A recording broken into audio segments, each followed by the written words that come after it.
Hey guys, welcome back to my channel. In this video, we're going to dive into Ruismaker Noir by Bram Bos. I chose to review this percussion synthesizer app because it works flawlessly.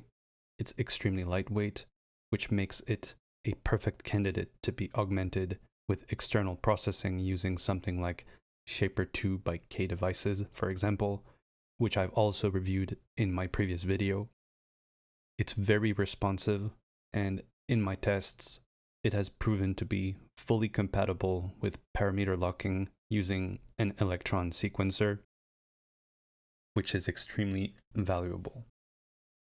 This is in contrast with Ruismaker FM, by the way, which is still a very useful plugin despite not being as practical to use with parameter locking using an electron sequencer. On a side note, since I also use Ruismaker FM permanently in my setup, I wanted to expand on that a little bit. There's interesting ways to get some parameter locking style movement with Ruismaker FM despite this limitation. In particular, because Sequence offers a very useful functionality which allows to add a negative timing offset in milliseconds to a specific MIDI track, which could potentially be dedicated to sending just MIDI CC data. It's possible to configure Sequence to get it to control Ruismaker FM so that it behaves like it's being properly affected by parameter locking style CC automation. This would be accomplished in Sequence by using two separate MIDI tracks in parallel to control Ruismaker FM. One track for the MIDI notes data, and a second track specifically for CC data, which would be shifted further back in time to compensate for Ruismaker FM's slower response time to CC parameter to CC parameter value changes. Programming a sequence in that context is a lot more time consuming than using an electron sequencer, but at least it still works and it's better than nothing, especially for people that simply don't have a hardware sequencer to pair with their iPad and who are interested in getting the parameter locking kind of sound in the AUM environment. Sequence does not offer trig conditions or trig probabilities though, but a lot can be achieved in Sequence still just by programming a longer pattern, which you could choose to loop over 16 bars, for example. Continuing with Ruismaker Noir, I also chose to review it because it's a very convincing monosynth for percussive sounds. Noir also has the added flexibility of responding differently depending on the MIDI notes used to trigger it, which adds significantly to its expressiveness potential in the context of being controlled remotely, as the digitone and digitact can only control up to 8 cc parameters per MIDI track, or 16 cc parameters per MIDI track for those lucky enough to have the digitact too. Alright, so that covers why I chose to review Noir. There were important key points I wanted to mention regarding the synth engine of Noir, which is still relatively simple. So let's dive right into that. When using FM, the carrier is the bottom oscillator and the modulator is the top one. The top oscillator is also not a copy of the bottom oscillator, as the top oscillator also includes a hi-hat engine as one of the waveform options. There's two oscillators in Noir, but there's also a noise generator. There's ring modulation. In the manual, it's described as applying ring modulation on VCO1 and VCO2 and sending the resulting output to VCO2. There's also cross-ring modulation, and in the manual, it's described as applying a more complex dual cross-ring modulation on VCO1 and 2, which sends the result to VCO2 for a harsher, more metallic effect compared to the regular ring mod. The grit knob is described as throwing dirt in the machine by infusing the filter with resonant noise.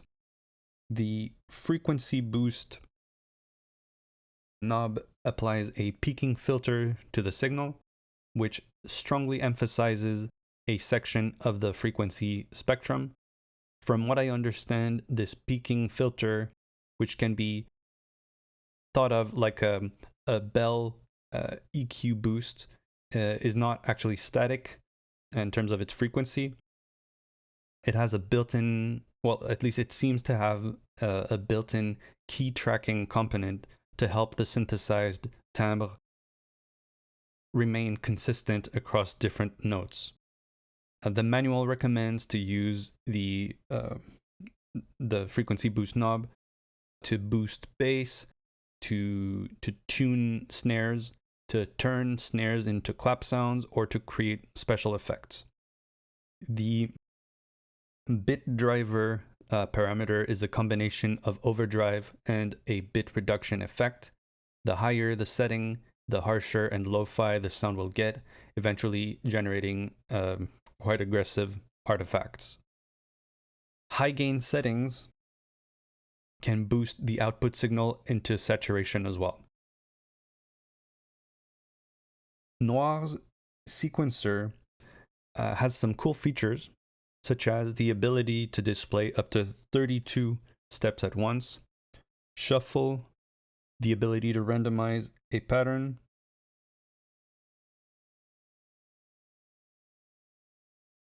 the ability to create real-time automated variation of the pitch and velocity of triggers, the ability to rotate the pattern phrase forward or backward, the ability to clear the entire pattern by tapping only 2 buttons.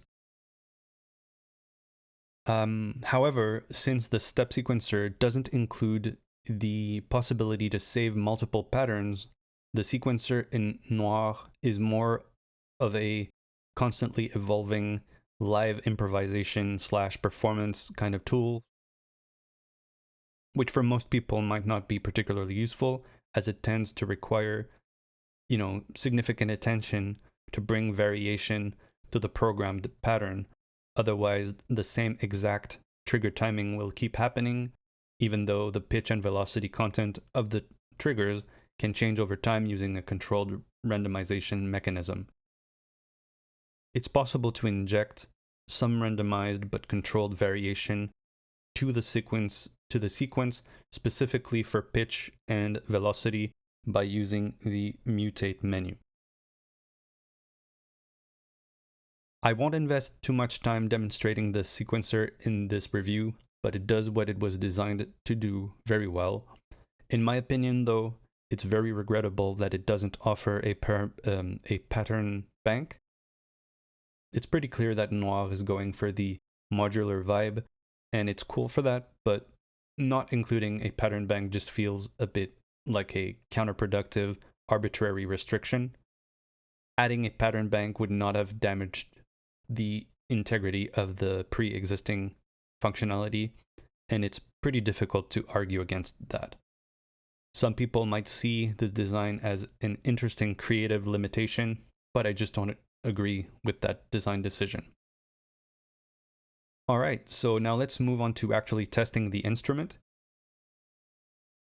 I prepared 3 instances of Noir for this session. The one to the left is controlled by my Digitact MIDI track 15. The middle one is controlled by my iPad's virtual MIDI keyboard. And the one to the right is controlled by my Digitone MIDI track T3. That instance of Noir has 8 of its parameters mapped on the Digitone, which makes these particular parameters parameter lockable. I'll begin by showing the example I played at the beginning of the video, as that will explicitly demonstrate that Noir is compatible for parameter locking. And then I'll get into some sound designing with the 2 other instances of Noir in parallel so that my sounds can have a bit of context and, kind of bounce against each other.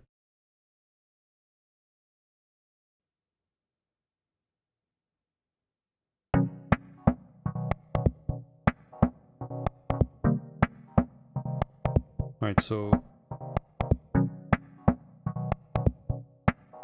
the melodic content does not come from Noir. It's just there to provide some context. Now, as I said, Noir is fully compatible for parameter locking. And so all of the steps on my Digitone that are flashing, which are pretty much all the steps except step 15, all have parameter locks. So the top right one corresponds to decay, and the bottom right one corresponds to cutoff. So as you can see, step 1, I only parameter locked the decay. And step 4, parameter locked decay and cutoff, so on and so forth. Let's move on to just actually sound designing.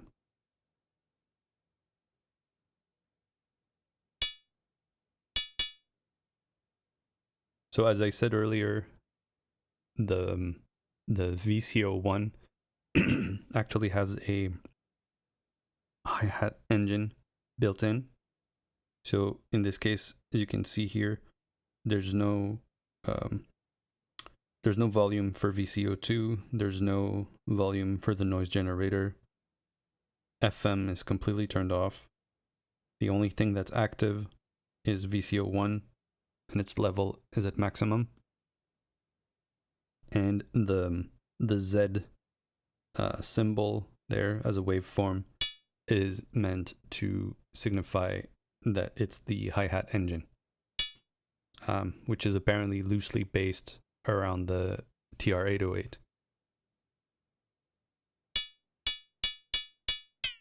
So let's start fiddling with it a bit.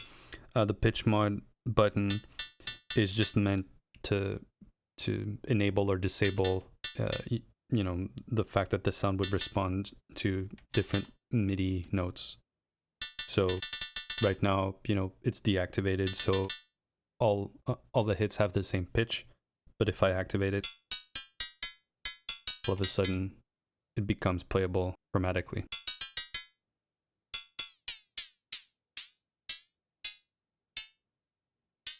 Also, just to be thorough here, the sound is effectively dry, completely dry. So it might be a little quiet, but I'll try in this specific context, I'll try to keep the sound dry. And then when I feel like it's appropriate, I'll add in some reverb and chorus, mostly.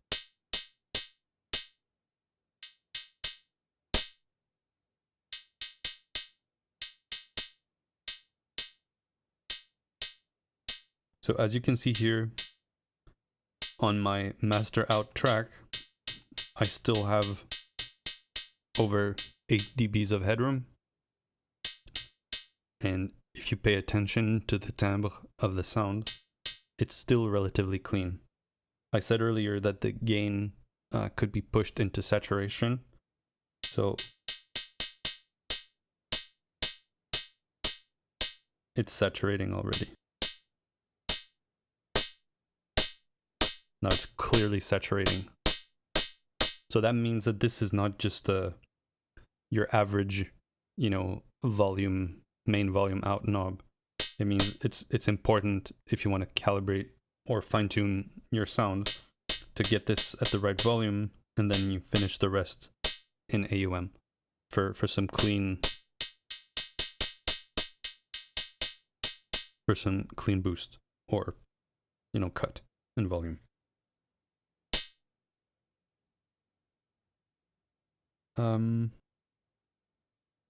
When you're in the hi-hat mode for the top oscillator, the drop knob is inactive, and the slope becomes the master range of the decay of the hi-hat. So whatever range you set here, the decay will exist as a kind of a finer adjustment within that range. So for example, if I make the slope, so the way that you calibrate this is that you open the decay here completely, and then you set your slope. So let's say that's enough for me. I can control it like that. So very interesting design, I found. And this is only applicable for the hi-hat in particular.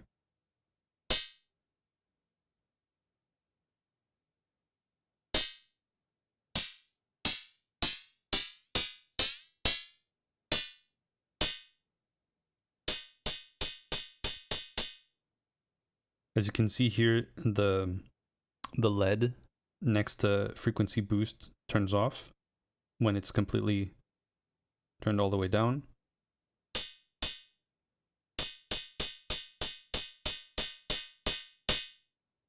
Also, I'm using the filter in high pass mode. So if I make it low pass and completely open it, you're gonna get a lot more bottom end content for that hi-hat. As I said earlier, I believe that this parameter has a built-in key tracking component. And that's why you see I'm one octave apart.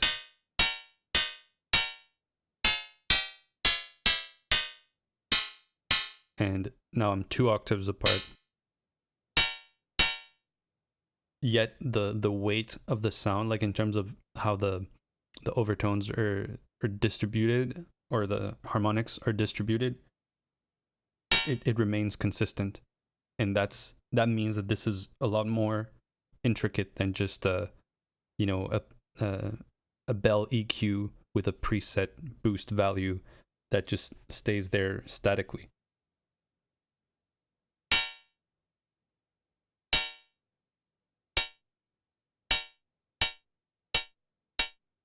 So that's already very interesting.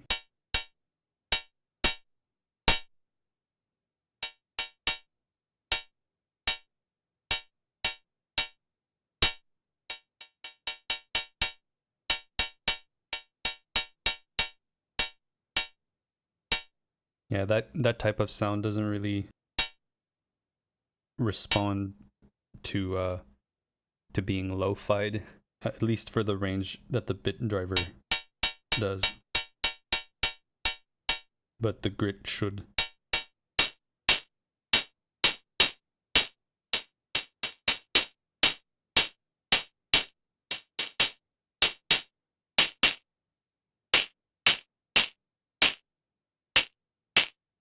Now it's starting to sound more like a clap. Not anymore. Oh.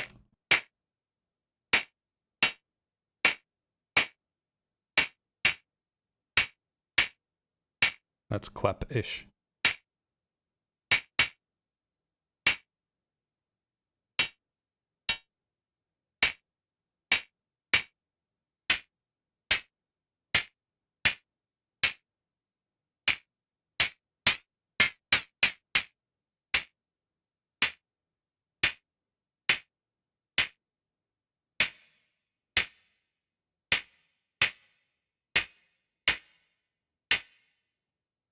So when you add a reverb tail, it helps you detect like the extent to which the sound is tonal. So right now, like let's say if I wanted to make a clap out of this, it's still too much. I need to find a way to kind of disrupt the tonality of it.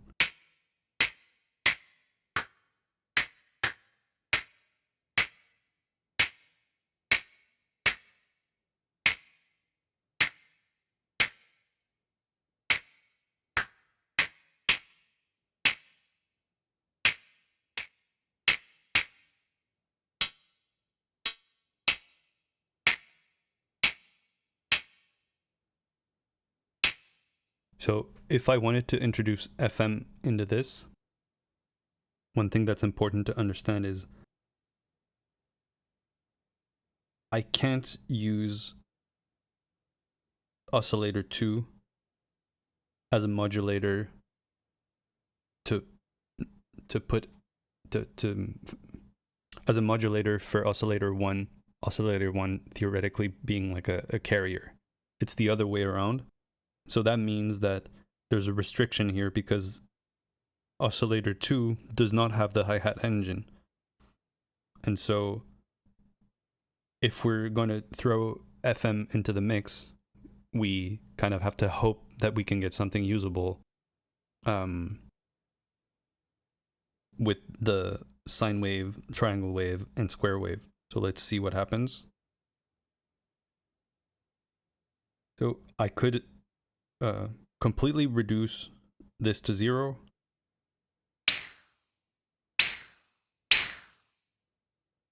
And now all of the information of oscillator 1 is lost, or has no effect rather, unless I use the FM knob.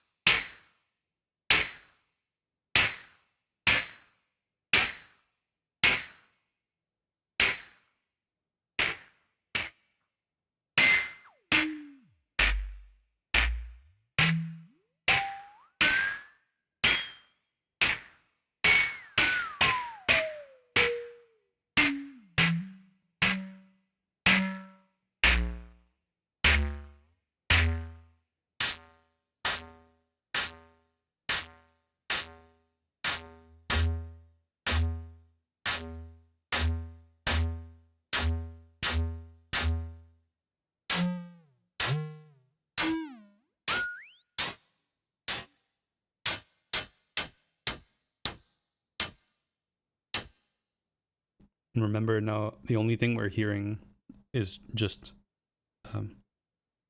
the volume coming out of oscillator 2.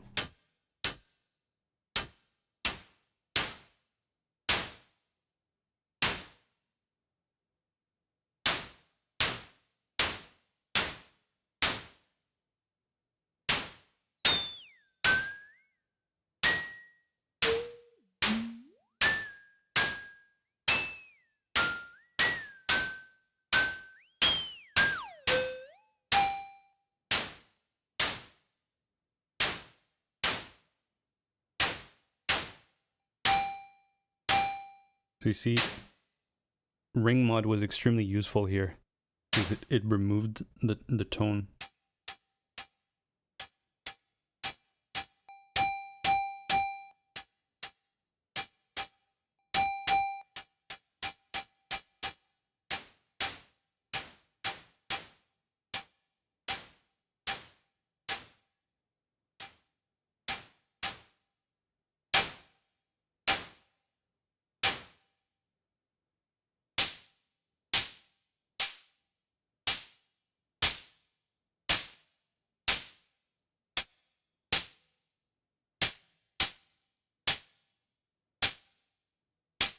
I'm still trying to make a clap.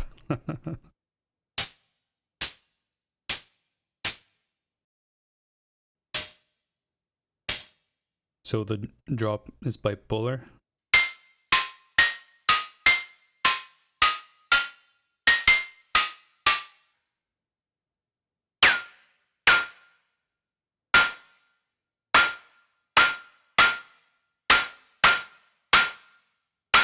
So now it starts the pitch lower than its endpoint.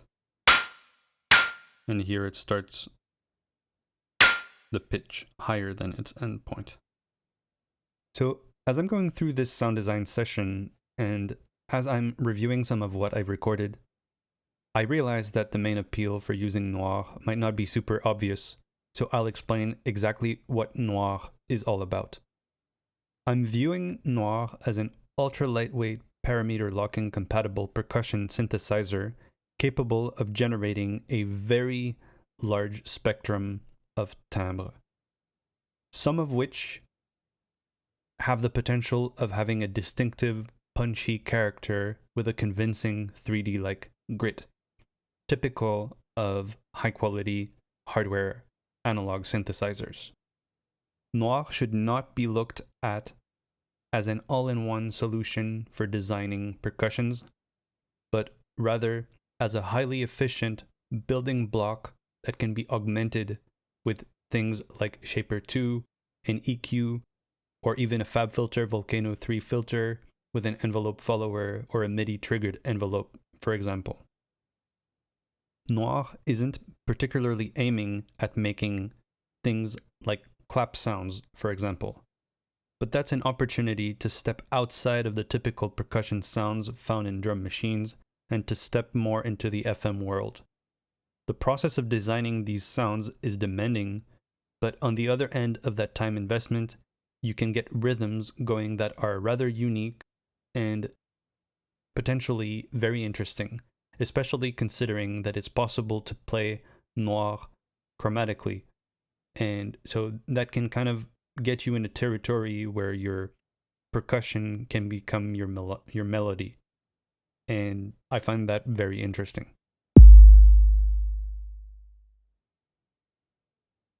I'm not really looking for a kick right now, so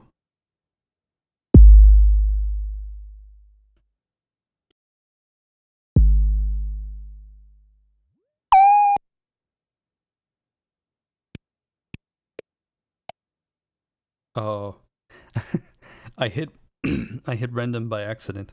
There's a function to consistently randomize everything. So let's see. Let's try that actually.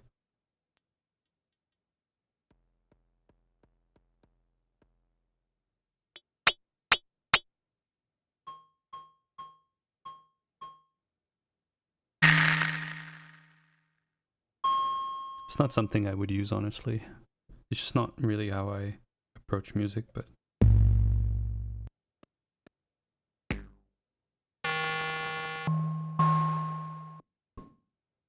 sometimes, it can get you out of a rut if you feel like you can never get much variation out of the engine. It's a good opportunity to learn how like different sounds can be made.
Alright, so lastly, I'm gonna show you the the sequencer in action.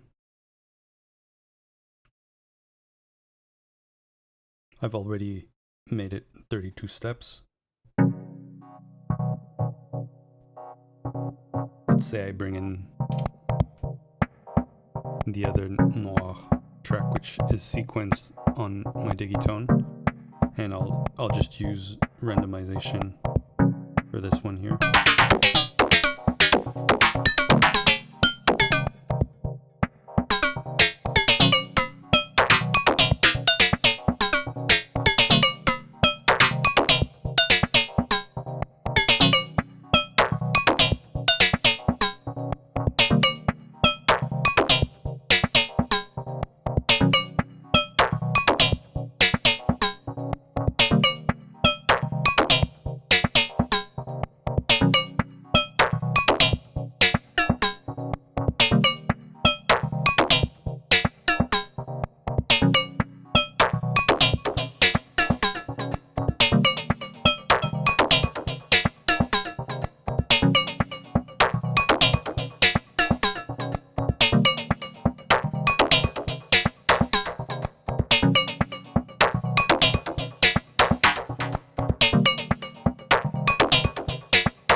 Note order is a probability that one of the active notes is going to be replaced by the pitch of another note that's active for the phrase. And pitch is for note variation.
Alright guys, so that wraps up this review. I hope you liked it and found it useful. Noir is definitely more on the expert end of the spectrum as an instrument because it requires some practice and experimentation to get the most out of the synth engine, but it has a lot of potential for bringing compelling percussive and even melodic elements into an electronic music production. As usual, feel free to share your thoughts in the comments section. And lastly, If you enjoyed the video, please consider leaving it a like and subscribing to help the growth of my channel. Alright, that's it for now. Bye bye.